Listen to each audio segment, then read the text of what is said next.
Well, welcome to the E-Team Sponsor Podcast. I'm CEO with E-Team Sponsor Sean Connors, joined today by the legendary coach, Tony Franks from St. Mary's. In a lot of people's minds. A lot of people's minds, Coach. I know you're very humble. Head football coach at St. Mary's High School in Stockton, California. Coach has been there since 2002. Won a number of section titles, played for state championships. And prior to that, Coach was a longtime assistant coach at UC Davis and played at Davis. Also an alum of St. Mary's High School in Stockton, California. So, Coach Franks, thanks for being on with us today. We really appreciate it. Sean, it's an honor and a pleasure. I've loved our history. We've spent some great times together, and so appreciative of that. And it's always been great. It's always great to see you, and really good to talk with you, and awesome to see what you've done in helping all of us with the business that you've created, you and Steve and others. And so great to be here, Sean. Thanks. You're welcome. You're welcome, Coach. And thanks for coming on. This is awesome. This is I tell people all the time, I've been doing this for 10 years and it doesn't feel like work. And it's because we get to work with people like yourself. And, here I am, I'm looking, I got a smile from ear to ear. I love having these types of conversations. So again, thanks for jumping on. Well, let's jump right in, Coach. I mean, let's address the elephant in the room. What's it like right now? What's it like to be a high school head football coach? It's a little different. I find that, my mind goes to different places at different times. This morning I was, unfortunately, I was thinking, well, gee, what if they just shut us down completely, next fall? What's that going to be like? And I don't know that that's even out there, but, sure. And, then at other times, we're setting a start date, we're looking at June something, or, maybe worst case July, and getting started. And so it's really it's a time where if you're not careful about where you let your mind go, you can get off track a little bit. So we've been really trying to, I'm in communication with our team, these methods of communication, whether it be Zoom or shooting a little private YouTube video and sending the link off to my players so they can hear from me on a regular basis, and all that. Whatever it is, it's different, but we've got to stay focused. We've got to stay, keep our group together. We got to keep everybody moving in the right direction. Thinking positively, doing the right things. Of course, initially we had to. We really had to stress that, hey, we can all take an active role in stopping the spread of this virus.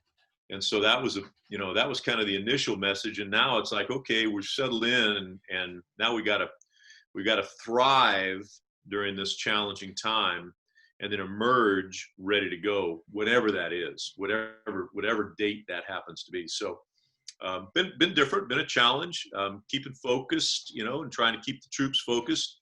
So that's what we're doing. Different indeed. And I know if there's anybody that can keep their kids focused, it's you. One of the things I thought was really interesting, if you can share with our listeners, was your Twitter post. I know you recorded a video. You had a very impactful 3-minute message to your team. You mind sharing with us kind of where that came from and the message there? Well, I'll tell you exactly what one of our staff members, one of the guys in our football staff, works up in Sacramento, and is kind of tied in with, at the state level, with the task force that is strategizing ways to defeat this virus. And so we talk a lot, and he kind of mentioned to me, he said, hey, you might want to get a message out to your team that, hey, this is serious, and we've got to toe the line on this. And so that's really where that came from. So I got to thinking about, our young people are really faced with some some real different things right now. This online learning platform, Sure. A young person could really drift and really shut it down. And we don't want that. We want them to embrace this process and to continue to stay academically in touch and right on the front edge academically during this challenging time. And then we want them to do the right thing. So that was kind of where that one came from. And then we did want to, just after that, we also felt like we needed to kind of send a shout out to our seniors, to the class of 2020. So we did a little lights on for 20 minutes each night for the seniors. And that's been, I hope that's been meaningful, and I hope that's been good. Everybody's kind of remote now, and we certainly want our graduating seniors to know that we care about them and we're thinking about them, and we appreciate their resilience during this crazy end to their senior year, where there's so many activities this senior year, whether it's certainly graduation and prom, and Sure.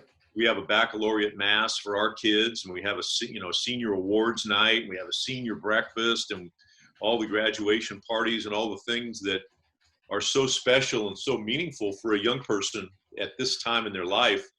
And all that's going to look different for this group. Yeah. And so we need to be there for them and kind of show signs of support in whatever ways that we can. That's awesome. Yeah, I think that, it's they almost become a forgotten class. They're not forgotten in your mind and your staff's maybe mind. out of sight, but not out of mind. Yeah, out of mind. Exactly. Yeah, good call. Out of sight, but not out of mind. It's a great way of looking at it. One of the things that I always think about is the student athletes. So what you're staying engaged. What are some of the things that you guys have done? Maybe some positives that you could take from, we've had this time physically away from each other, but what are some of the positives that you've seen from your student athletes? Well, we're still competing. So this time of year, we do the Ram games, and the Ram games are a lot of fun. So one day out of our 5-day week, we train for 4 days a week. And then one day, typically it's Thursday, will be competition day. And we divide our team into 6 squads. I assign squad leaders. Okay.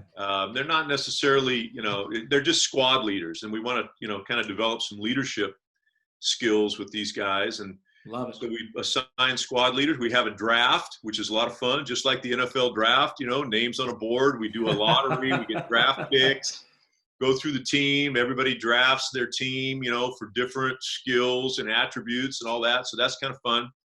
And then we compete. Now, in a typical year, that would be things like weightlifting competitions and tug of war and Sure, yeah. speed relays and stuff we can do on our campus. We had one year we had a little scavenger hunt, a little find the hidden item thing, and it's just fun stuff. So we're doing that now.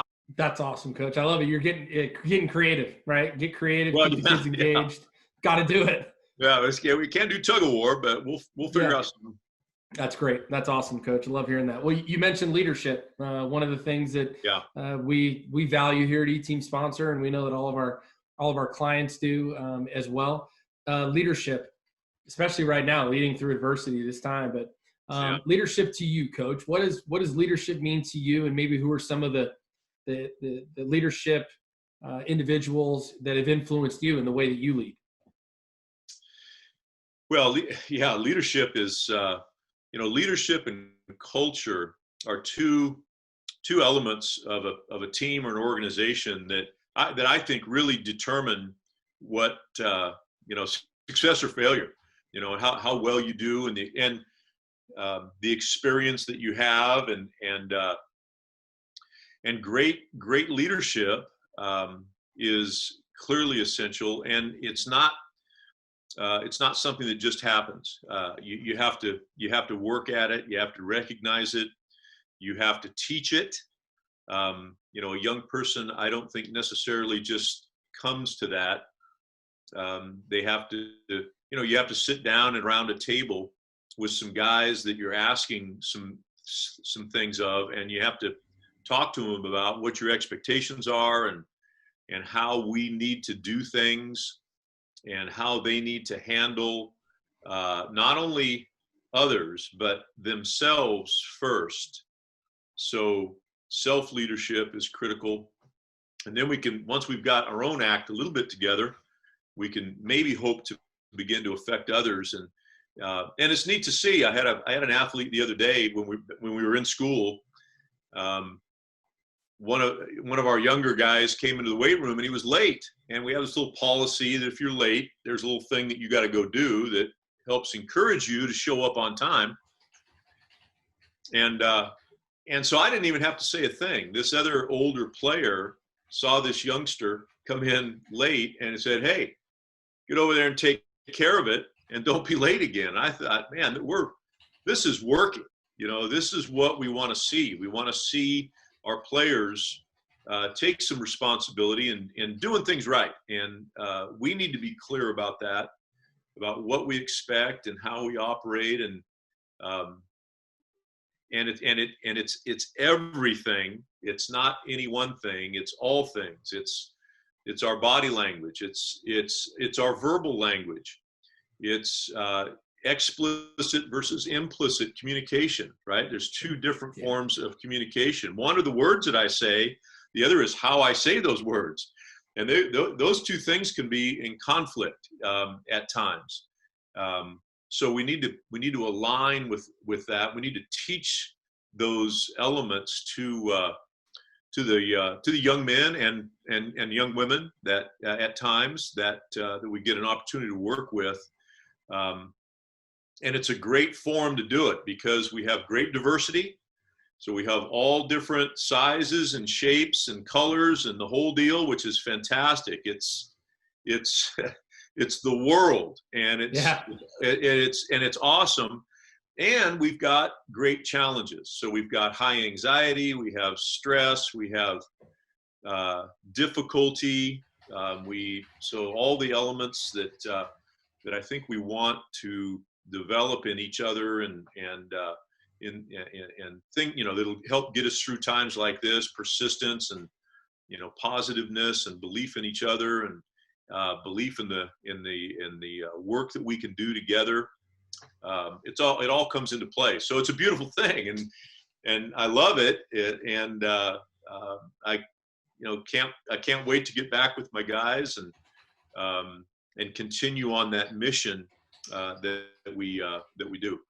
That's awesome. I love hearing that. That's leadership. It like you mentioned, it comes in so many different shapes, sizes, forms, and I feel football is one of the great vehicles in life to teach young men and women about what life is going to be like. And I know I'm forever grateful for my experience in the game of football. And I know you had a career in football, throwing on the helmet and the shoulder pads there at UC Davis. And one of the things we like to talk about, Coach, is sharing your story. When we help teams raise money or schools raise money, we want to be able to be the platform to help them share their story with the world and let them know why they're what's special about their program, why they're raising money. Let's listen and hear from you, and you share your story. Tell us, how did athletics unlock opportunity for Tony Franks?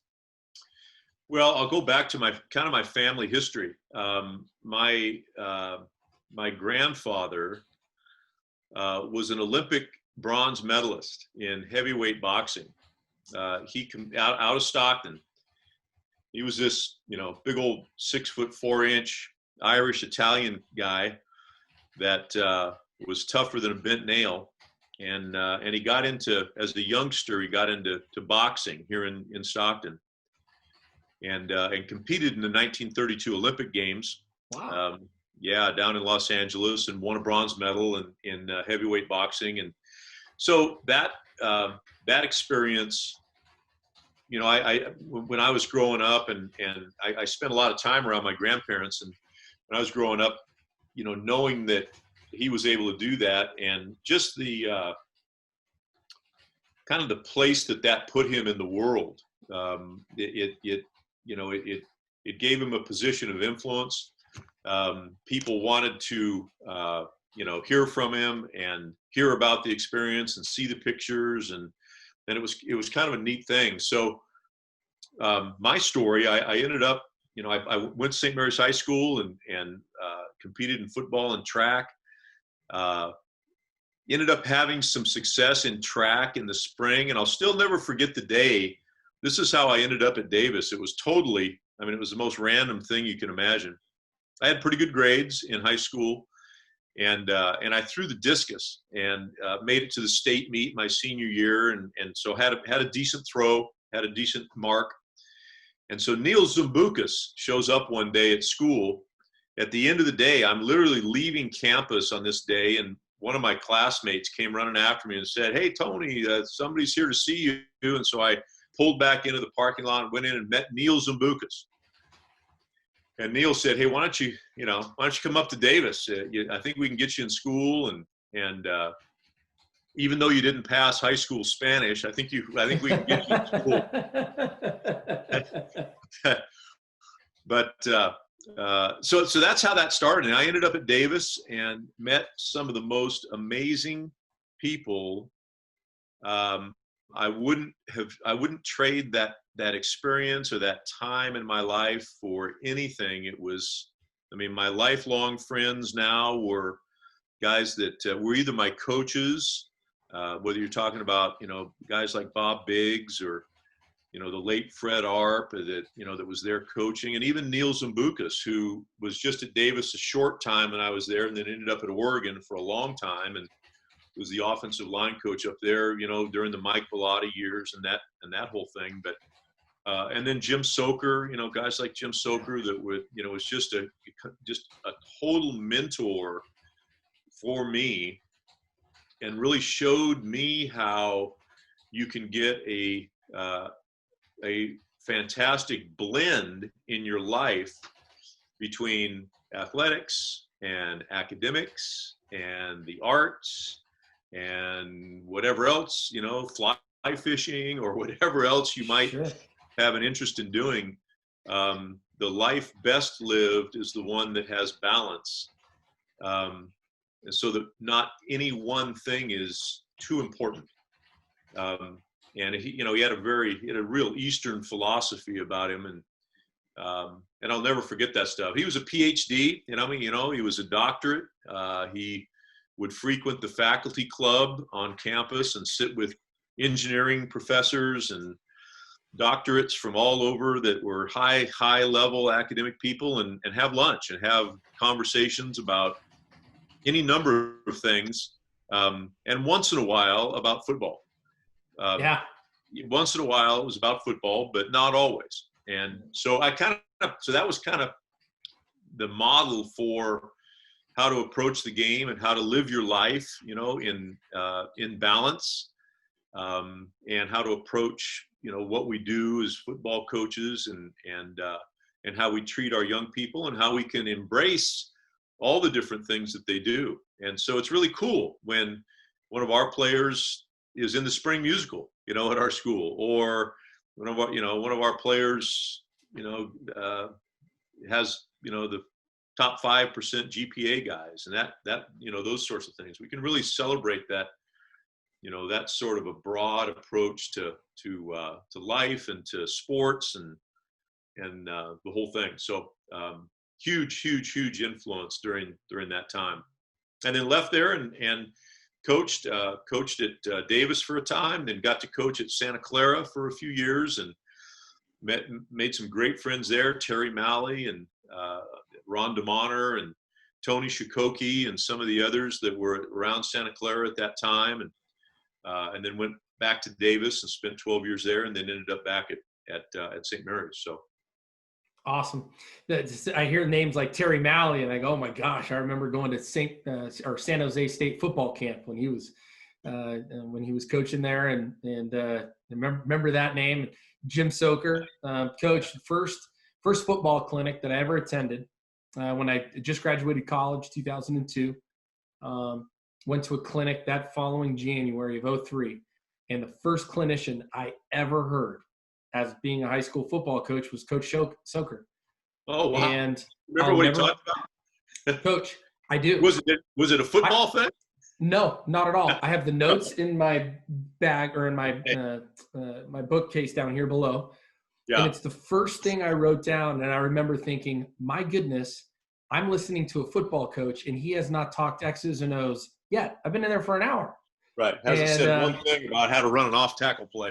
No, not at all. No, he was. I was there thinking maybe he's going to talk about, God's play, power or something, or, block down, kick out, lead up. Let's go. Exactly. Right. Nope. Yeah. No. He wanted to talk about philosophy, his philosophy as a coaching staff. And that was actually something that I took away from him. And I've tried to live as well, which was balance in your life. And I thought that's interesting. I know Coach Soker's meant a lot to a lot of different people. We had Coach Plow, the offensive coordinator there now, on our Chalk Talk last week. I saw that. Awesome. He's talk about somebody that's just a, X's and O's and incredible teacher. I mean, gosh, the kids that have been able to play for him and that are playing for him are just in great hands. But, he talked about Coach Soker having a lot of influence. Amazing job. He's doing an amazing job. Yeah, you got to be a proud Davis alum right now, the way Coach Hawk's got that thing going on. Yeah, Hawk's got him going. It's great. Yep, that's a good deal. Good deal. Yeah. Well, good, Coach. Well, in terms of back to St. Mary's, you've had some, 18 years. You've had a lot of, student athletes come through your football program. A lot of families, a lot of parents, a lot of coaches, I'm sure. Take a trip down memory lane there in terms of some of those players that you've had. Not necessarily the best, on the field, but talk about some of the ones that maybe had the greatest impact on you. You had the fortune of being able to lead them in your football program, academically, athletically. Who are some of the kids that stand out to you? Well, there's a saying that floats around occasionally in football, and it's among the coaching circles, and it's how to answer the question, because I always get asked at the start of the season, "Hey, Coach, how's the team going to be?" So we always get asked that, and one of the more unique answers to that is, I don't know. We'll see in 20 years. When these guys become husbands and fathers and business people and vital members of their communities and so on. So some of the most amazing people that I've been around are some that have taken their lives in really, really interesting directions. You talk about maybe a guy like Lincoln Boyd, who ended up playing football up at Lewis and Clark College up in Oregon, and is now a naval pilot. And so I see on his social media posts, he's flying these planes and he's doing amazing things. One of the young men that had a absolute profound effect on me was Sam Maffey. Sam passed away a few years ago of heart failure. Yeah, that was a tough one. But Sam was, and his whole family, really, his family's still around our school, and he had a number of siblings, brothers and sisters that went to St. Mary's, and I see his mom. Well, when I was at school, his mom would work in our school cafeteria, so I see her every day. But Sam was an incredible story. He and this is you talk about how worlds come together. Sam had heart failure. He had a heart condition. Long story short, it didn't go well for him. He ended up in the cardiac intensive care unit up at Sutter Memorial up in Sacramento. And it turned out that the cardiac surgeon that was going to keep Sam alive, was going to save his life, was a doctor named Bob Kincaid. And Bob Kincaid played football for me when I was at UC Davis. Wow. Bob Kincaid was a linebacker at UC Davis. And I didn't know that, I actually, when I was up there one day with Sam, I was wandering the hallway and I saw the doctor board and I saw Bob's picture up there and I said, "Bob Kincaid, this guy was a linebacker. How can, my God, what is this?" But anyway, tracked him down. He and Sam worked together for a lot of years. Bob ended up doing the heart transplant that Sam needed. So it was two guys that played line, and Sam was a linebacker, two guys that played linebacker for me, and such a such an emotionally supercharged, unbelievable life circumstance. So things like that, things like that they just have a profound effect on, on kind of how you look at the world and how you operate and how you treat people and the whole thing. Because you never really know, you don't know which, you don't know which guy playing linebacker for you is going to end up being the most beautiful human being on the face of the earth, like Sam was, or being the cardiac, the world-renowned cardiac surgeon that, is saving lives every day. That's kind of the cool part about what we do. And so those guys were, guys like that were influential. There's probably 100 of them that we could go down a list and talk about over the years. But that type of stuff is great. That's a great story. Thanks for sharing that, Coach. And sorry to hear about Sam. And that's. But those two worlds coming together, definitely, it sounds like profound impact indeed. Speaking of profound impact, how about some of the football guys up at Davis? I mean, you talk about coaching trees. I know they always, the famed Bill Walsh coaching tree, but Davis has had a strong tradition of football, and there's been some pretty big names that have come through the football department there at Davis. Talk to us maybe a little bit about some of the coaches that were there that influenced you, whether you were playing or coaching. Yeah, well, I had a great opportunity to share an office with a couple of different guys. Mike Moroski for a lot of years. Mike is now the head coach up at College of Idaho, up in Colwell, Idaho, just about 30 miles outside of Boise. Has been up there a long time. Amazing guy, runs a great program. Love him and love what he does. That same office, I also shared with a fellow named Chris Peterson that just got out of coaching for a time. I think maybe, I don't know. We'll see how long, but that was fun to spend that time with him and then see what his career did. And then a number of years ago, guys like Gary Patterson that came through for a couple of years actually to kind of study defense and the defense that Bob Foster was running at Davis at the time. And Gary was there and learned a lot.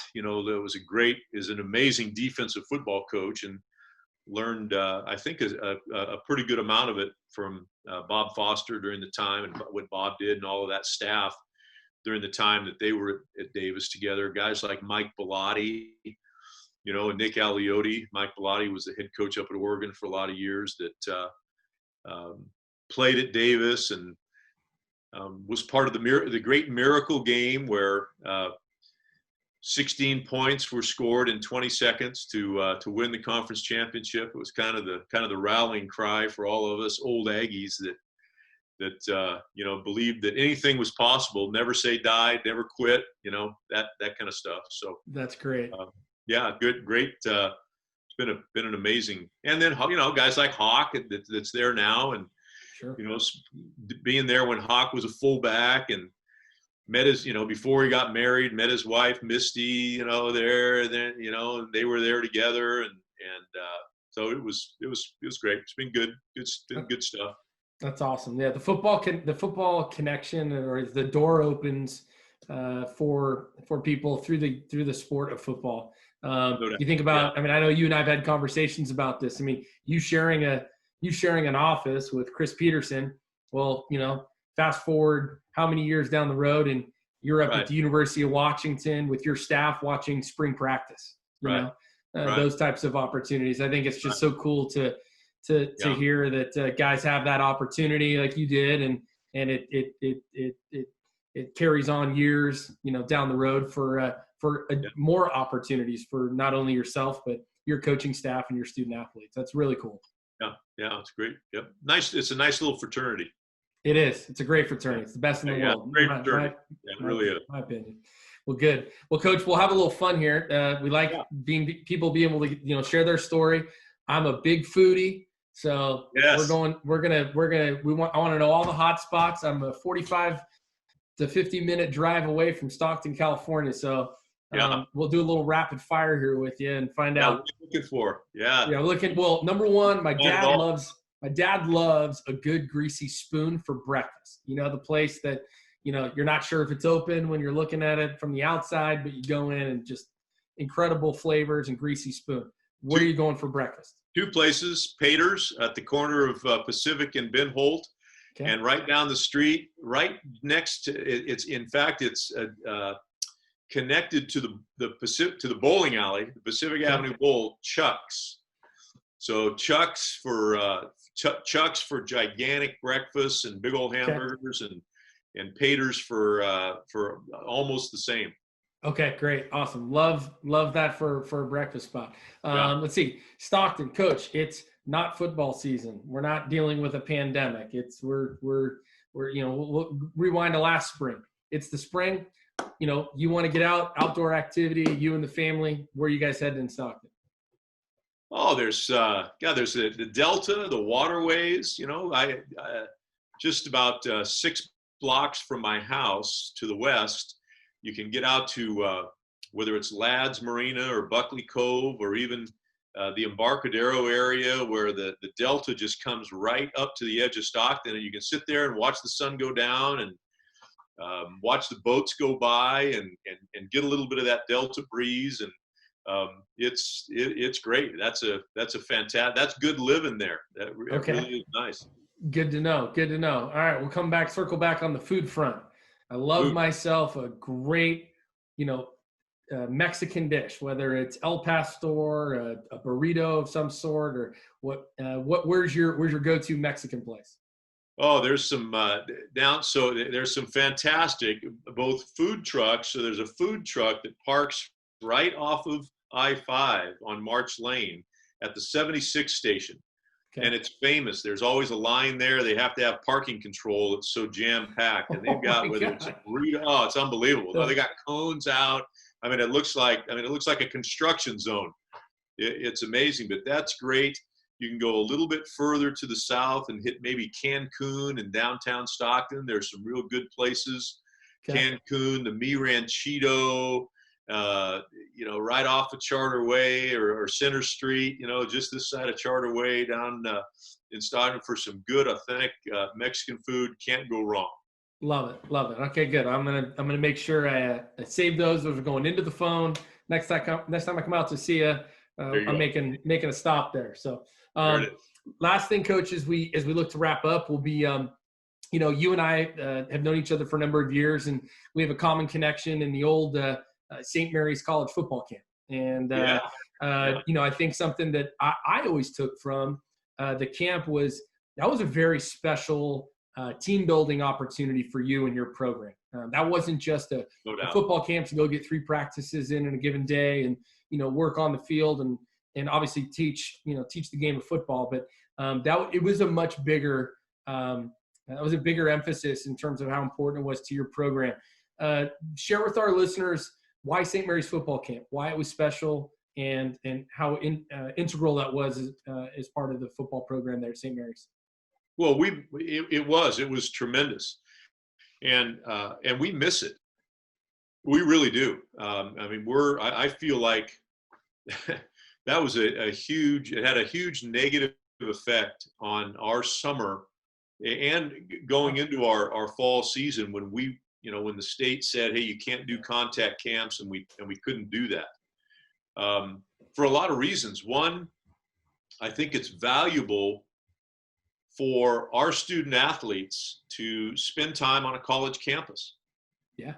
For many of them, that's the first time that they've been on a college campus. And not only are they on that college campus, they're sleeping in the dorms, they're eating in the dining commons, they're walking around the campus, they're spending 4 days there, eating all their meals together and living in a dorm room. And it really is, it's kind of a great little introduction into college life for our high school age students. So that's one thing. The other thing is that just the togetherness. There is no distractions. I thought that one of the greatest things about the St. Mary's College camp was the remoteness of St. Mary's College, so that cell phones didn't work. Cell phones didn't work. You had to find, if you were really experienced at going to St. Mary's College, you knew about the 4 locations on that campus where you could get cell reception. So if you had to make a phone call or, call your wife or something, you could go stand on that corner up on that underneath that street lamp, and turn sideways and raise one arm, and then you get cell reception. Well, the kids didn't know that, so they didn't have the cell. It was great in that way.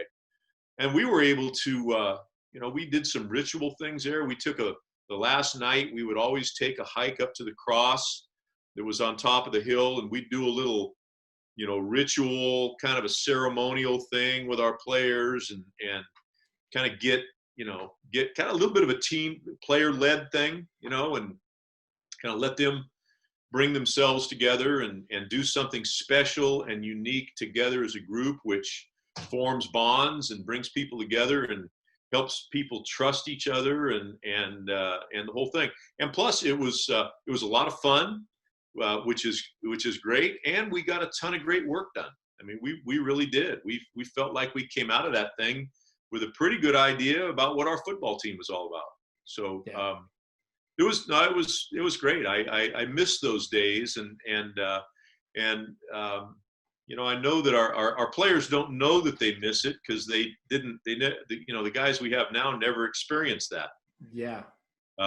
So they don't know what they're missing. I'd love to be able to get back to something like that. And I tell you, Sean, the other thing on that is the last year that we had that, when we couldn't go full pads, Mm-hmm. we just went in shells. Mm-hmm. I felt like that was the best year ever. We got Really? we were no question. That was Okay. we can do that kind of stuff in shells and have it and keep everybody real safe and have it be really effective, because guys were we weren't as beat up. Guys were fresher. We got a lot more out of Sunday than we typically did when everybody's so tired. You're barely able to stay on your 2 feet. The Gale Bowl, Gale survival Bowl, of the fittest. The Gale Yeah. Bowl, we came to 7-on-7 or a quick whistle Sure. thing. It was fine. I thought that the last year that we did it was the best year. It was really, really, really effective, and everybody left healthy and tired but healthy. I'm going to take that back to the powers that be, and we'll Yeah. see. We've been having conversations about trying to find a way to revive that one, Coach. So I'll keep you posted on that. Well, a piggyback question off that would be, and I'm fascinated by this. I just think, like I said, I think you've got a great story to tell. You've done a tremendous job at St. Mary's.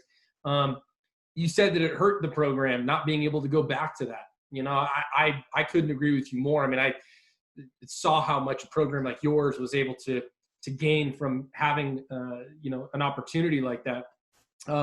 What did you do to either replace it or try to fulfill some components of that? What have you done since?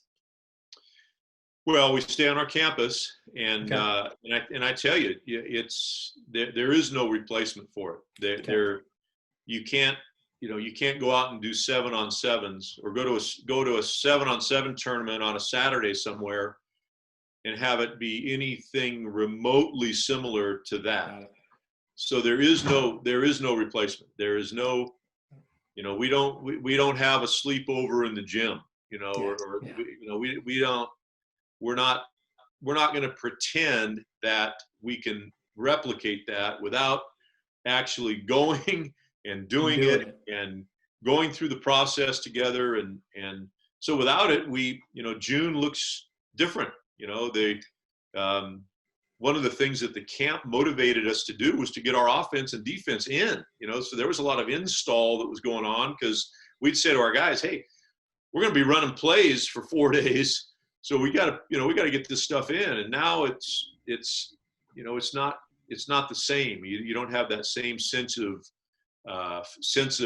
working towards something at the end of June, which really was motivating during the month of June, both for our coaches and for our players, so that we knew, hey, when we were going to football camp, we're going to be ready. We got to know how to run this play, and we got to put this defense in, and we got to know how to line up and get some work done. So we don't have an adequate replacement for that. And what's filled the void has been 7-on-7s.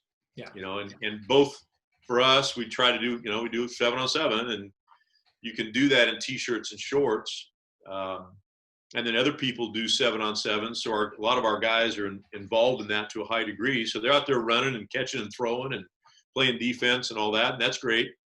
But that's where when there was a vacuum created by no football camps, it was filled with other activities, but it's not the same as a 4-day sleepover, sleep in the dorm, be dead dog tired. It was the best. As somebody that worked it for an entire week and having 3.5 days in one camp, another 3.5 days with another, I was exhausted at the end as well. But it was great. It was great being able to see even you took the time with your coaching staff as well. Like you said, it was just as much of a camp for your coaches to form a bond and great time for the staff. Great time for the staff. And being a foodie, I really miss the barbecue, the barbecue pit that you guys tow behind barbecue. My goodness, that was. I look forward to the St. Mary's tri-tip sandwiches and everything else you guys had going. So that was great. Well, Coach, we're going to definitely try and we're going to try and find a way to bring that back. Yeah, those things, Sean, are football staffs have to find a way to bring themselves together. Yeah, and the only way to do that is through time together. Yeah. So you want to bring a group of people together, there is no substitute for time together. You've just got to find a way to carve out some time to sit in a room and get some work done, and maybe even get to know each other and socialize a bit, where you can learn different things. And we used to have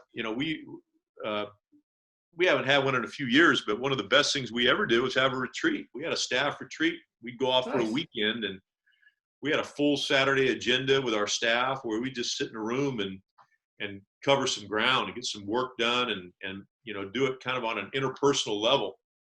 So you're talking about leadership and, getting your group ready to go. The staff has got to be together. I love that. Yeah. I love that. Coach, that's something I've taken away from, from coaching and seeing how, coaches like yourself have led your programs and talk about team building and getting the cohesion in the coaching staff. We've done the same thing now at eTeam Sponsor. We get together twice a year, and we have our kickoff meetings in the beginning of January. We get together for a week, and we lock ourselves in our offices, and we're there for a handful of days, and we're getting after it. We're working. Kind of similar approach with coaching. Beginning of the year, you sit down. What do we want to map out for the year? And then we did it again at July. So when we finished St. Mary's camp, we'd go right into 4th of July, and the following week we'd have everybody back out for 2 to 3 days. Same thing. Hey, we're touching base before the second half of the year gets started. So roll up your sleeves and order some sandwiches and get to work. And let's get after it. Yeah, absolutely. Yeah. Well, Coach, we'll wrap it up here. I'm going to give you a chance to give a final send off. I don't know if there's a message that you'd want to share with coaches that are out there or administrators, but any message that you would share to people, knowing, hey, there's an end. It's out there. There's light at the end of the tunnel here somewhere. What message would you share with people that are listening today? Well, you never go into a football season, Sean, thinking about what you're going to do in week 10. You go into it saying, well, what are we going to do today? And we understand the process. And so everything everything that's good about what we do is process oriented. And a process occurs one day at a time. Love it. You have certain things you do on Monday of preseason practice. You have certain things you do on Monday of week 1. And none of that involves thinking about what you're going to do in week 10. You just don't do that. You literally go one, and when you're playing the game, you play one play at a time. Yeah. You don't think about, well, how am I going to play in the middle of the fourth quarter when it's still the first quarter? We might be in the first quarter of this thing. We might even be in the preseason of this thing. We don't know. We may have to go into overtime. We don't know. But we can do it one play at a time, one day at a time. Love it. Great message. Great message. One day at a time. Coach, can't thank you enough for being on. This has been great. Definitely looking forward to having you back on, and we'll do it again soon. Again, thank you for sharing everything that you did today. Always great to catch up with you, and I'll look forward to catching up with you down the road for sure. It's an honor to talk to you, Sean. I really, really appreciate it. Thank you so much. You're welcome. Honor was all mine, Coach. Thank you.